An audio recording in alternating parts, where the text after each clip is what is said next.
Jeni kundër qeverisë teknike. Jemi kundër qeverisë teknike për shkak se në kontekstin ku flasim qeveri teknike do të thotë thjesht bashkëqeverisje Rama Berisha, dhe në emër të kësaj bashkëqeverisje do të ndryshojnë kushtetutën, do rrënojnë institucionet e reja të drejtësisë, do ta bëjnë kodin zgjedhor mundësisht që në çdo rrethant mundshme sistemi politik të dytë partijak dhe do vjedhin zot bashku, kjo është ideja.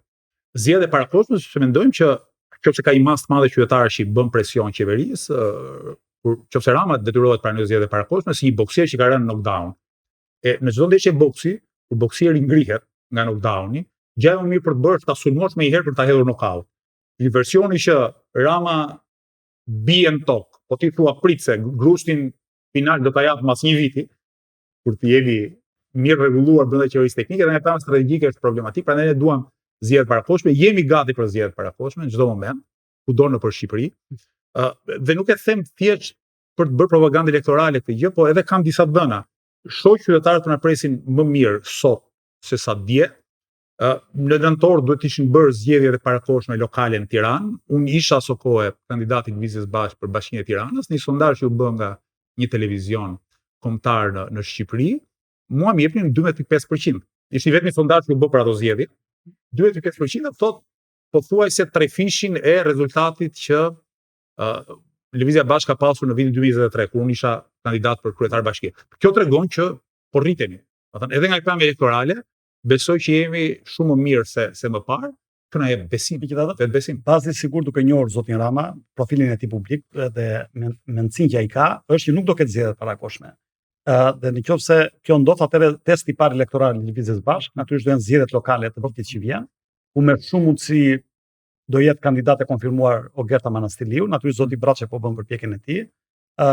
Nga njëra anë, natyrisht nga ana tjetër, Partia Demokratike ka thënë që kësaj rrate do dalë me një kandidat politik, ndoshta zoti Ali Mehmeti mund të ishte një kandidat.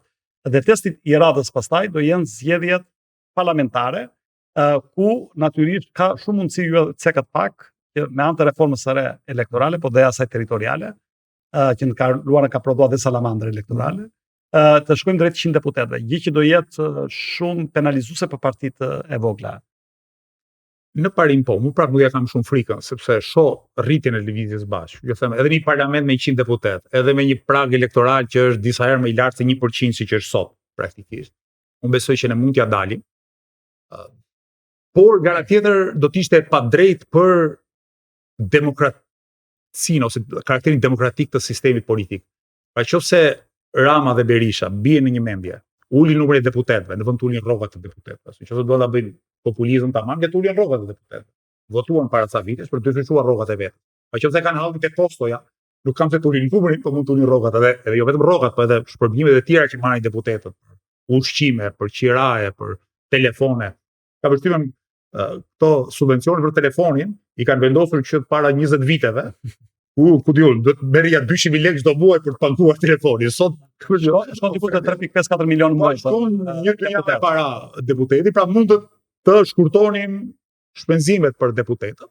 Po qëllimi i tyre është parlamenti me 100 deputet, një prag i lartë zgjedhor, mundësisht 4, 5, 6, 10%, ku diun sa do duan ta vendosin ata, sepse synojnë që sistemi politik të jetë dy partijak. Mendoni se do ketë lista të hapura në sistemin e ri zgjedhor, se kjo është një kërkesë artikuluar dhe madje opozita ka lënë të hapur që ta përfshi këtë bazuar në rekomandimin që kanë bërë disa aleatët partitë vogla. Nuk e besoj, sepse të dyja herët që janë provuar listat e hapura në Shqipëri janë provuar në mënyrë të përçudnuar.